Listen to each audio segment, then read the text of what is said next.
وہ کلمہ گو مسلمان تھے، قانوناً صحابی تھے، لیکن اللہ کے علم میں وہ منافق ہے۔ اور اس سے اگلی آیت 103 نمبر سورہ توبہ کی، وہ آیا ہے کہ جو ملے جلے اعمال کرنے والے لوگ ہیں، اللہ تعالیٰ مستقبل میں انہیں دیکھے گا۔ تو رضی اللہ عنہم اجمعین ہم ان صحابہ کے لیے بولتے ہیں جو اپنی وفات تک ایمان کے اوپر قائم رہے۔ جو نبی علیہ السلام کی وفات کے بعد مرتد ہو گئے وہ رضی اللہ عنہ نہیں ہے، اگرچہ حضور کی زندگی میں وہ رضی اللہ عنہ تھے، جس کی نمائندہ مثال وہ لوگ ہیں جو حضرت ابوبکر صدیق کے خلاف کھڑے ہو گئے۔ بخاری میں موجود ہے، انہی کے بارے میں حدیث ہے کہ میں حوض کوثر پہ انہیں پہچانتا ہوں گا اور فرشتے ان کے اور میرے درمیان آڑ قائم کر دیں گے۔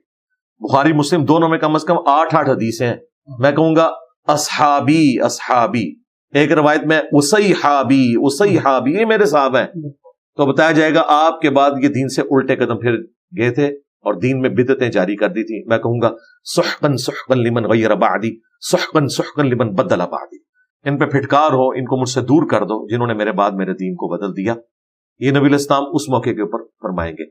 اور بخاری میں 7 الفاظ ہیں، ابن عباس کہتے ہیں یہ وہ لوگ ہیں جو رسول اللہ کی وفات کے بعد مرتد ہو گئے۔ مرتد تو ہوئے ہیں قبائل ہزاروں کی تعداد میں، نبی علیہ السلام کی زندگی تک وہ رضی اللہ عنہ ہوتے، بعد میں مرتد ہو گئے، حضور نے انہیں رضی اللہ عنہ چھوڑا ہے، حضور کی زندگی تک وہ رضی اللہ تعالیٰ عنہ۔ پھر نبی علیہ السلام کی اپنی زندگی میں ہجرت حبشہ جو ہجرت مدینہ سے پہلے ہوئی، وہ اس سے بھی بڑی ہجرت تھی، جو ان مسلمانوں نے کی جو سینئر ترین مسلمان ہیں۔ ان میں ام حبیبہ کا خامد بھی تھا عبید اللہ، وہاں جا کے کرسچن ہوا اور کرسچن ہی مر گیا۔ وہ سابقون الاولون میں سے تھا لیکن مرتد ہو کے مرا، حضور کی زندگی میں مرتد ہو کے مرا۔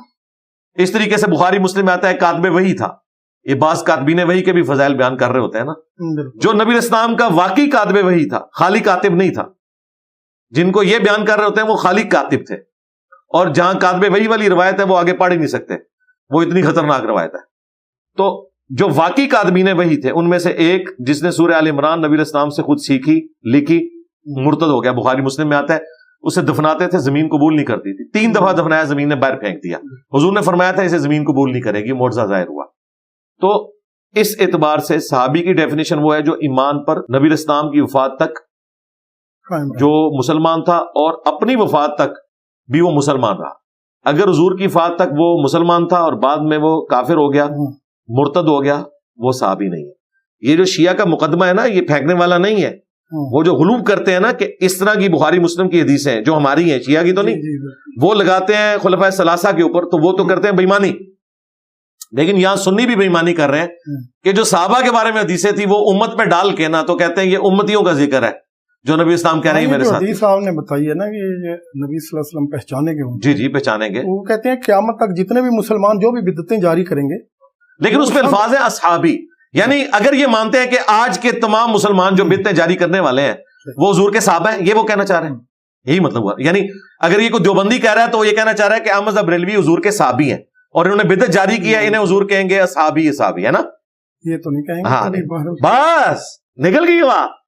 ہاں اسی طریقے سے وہ جو 2 گلے پھاڑنے والے ہیں ان کا جو ابا تھا وہ حضور کا صحابی تھا، احسان اللہ ظہیر۔ بریلوی مانتے ہیں کہ ہے تو نجدی لیکن حضور کا صحابی ہے، اسے حضور دھتکار دیں گے۔ استغفر اللہ، یہ کہاں ایک دوسرے کو قبول تو بس پھر ٹھیک ہے۔ آپ نے صحابہ کے جو اختلافات تھے وہ 2-3 احادیث کی روشنی میں ابھارے، اس سے جو اچیومنٹ ہوئی آپ کیا سمجھتے ہیں کہ عوام الناس کو کیا فائدہ ہوا؟ ہم صحابہ کرام کے اختلاف کو تو ابھارتے ہی نہیں، 3 بندوں کا مسئلہ ہے، صحابہ کرام کے تو ہم دفاع میں اس طرح نہیں ہوتا میرے بھائی۔ جب 2 پارٹیاں ہوتی ہیں تو فیصلہ کریں آپ نے خلفائے راشدین کے ساتھ کھڑا ہونا یا ان کے مخالفین کے ساتھ۔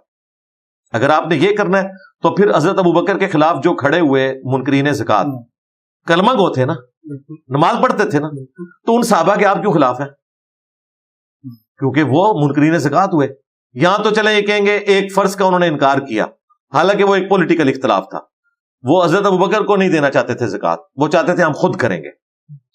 اس سے آگے چلیں، حضرت عثمان کے جو مخالفین ہیں، عبد الرحمن بن ادیس صحابی ہے نا، صحیح بخاری میں ہے نمازیں ان کے پیچھے پڑھو، یہودیوں کے پیچھے نمازیں پڑھنے کا تو نہیں حضرت عثمان کہہ سکتے تھے، تم تو شیعہ کے پیچھے نماز نہ پڑھنے دو، حضرت عثمان نے یہودیوں کے پیچھے نمازیں پڑھوانی ہے۔ بالکل جھوٹی بات ہے، یہودی نہیں تھے، مسلمان تھے۔ 695 نمبر حدیث ہے، کہا کہ نماز ان کے پیچھے پڑھو، نیکی میں ان کا ساتھ دو، برائی میں الگ رہو۔ اگر حضرت عثمان کے جو مخالفین ہیں ان کے مقابلے میں ہم حضرت عثمان کے ساتھ کھڑے ہوتے ہیں تو کوئی صحابہ کا اختلاف نہیں ہو رہا، ہم خلفائے راشدین کے ساتھ کھڑے ہیں۔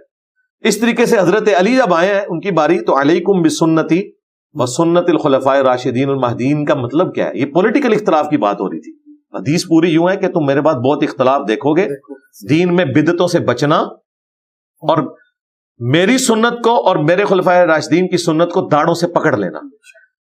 حضرت علی اگر خلیفہ راشد ہیں، اہل سنت کہتے ہیں چوتھے ہیں، شیعہ کہتے ہیں پہلے ہیں، مان تو دونوں رہے ہیں، اگر وہ چوتھے خلیفہ ہیں تو ہم نے ان کی سنت پکڑنی ہے یا ان کے مخالفین کی پکڑنی ہے؟ پہلے تو یہ طے کریں۔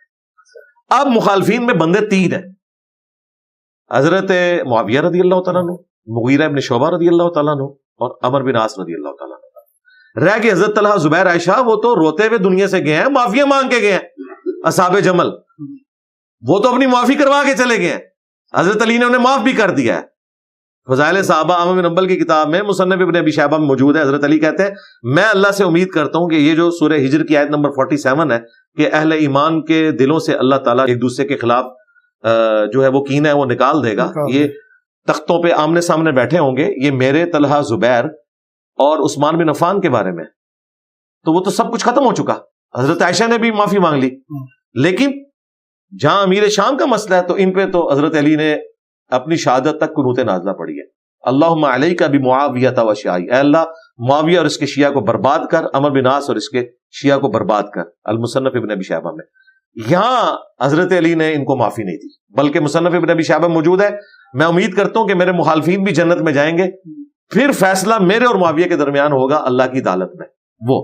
لیکن دنیا میں جو نبی الاسلام کی حدیثیں ہیں ان کو بیان کرنے سے ہمیں کوئی کیسے کہہ سکتا ہے یہ اختلاف ہے؟ یہ تو حضور کی حدیثیں ہیں۔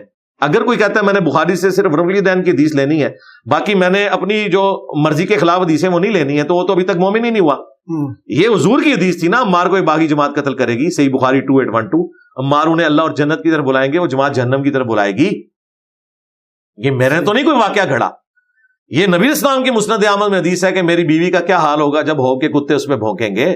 اما عائشہ کی عزت کا خیال رسول اللہ کو زیادہ تھا یا ناسبیوں کو زیادہ ہے؟ نبی الاسلام امت کے ہاتھ میں کیوں دے کے چلے گئے چیز؟ اس لیے کہ حضور علیہ السلام وما ہوا علی الغیب بضنین، نبی غیب کی خبر دینے میں کنجوس نہیں ہے۔ نبی نے اپنے بارے میں بھی کلیریفائی کیا، جب شہد پینے کا مسئلہ ہوا اللہ نے قرآن میں آیت نازل کر دی، حضور نے یہ آیت بھی نہیں چھپائی، حالانکہ نبی الاسلام کے اوپر اللہ تعالیٰ نے گرفت فرمائی تھی۔ عبس وتولی نازل ہوئی، حضور نے یہ بھی نہیں چھپائی۔ یار اللہ کے نبی علیہ السلام نے اپنے بارے میں آیتیں نہیں چھپائی ہیں، تو اللہ کے نبی کے مقابلے پہ کوئی صحابی تو شاہی کوئی نہیں، کیونکہ وہ تو امتی ہے۔ اگر اللہ کے نبی اپنے بارے میں کوئی بات نہیں چھپا رہے، قل انی اخاف ان عصیت ربی عذاب یوم عظیم، اے نبی تم فرماؤ مجھے اس بات کا خوف ہے کہ اگر میں نے بھی اپنے رب کی نافرمانی کی تو بڑے دن کا عذاب مجھے بھی آ پکڑے گا۔ تو نبی الاسلام نے یہ آیت بھی نہیں چھپائی۔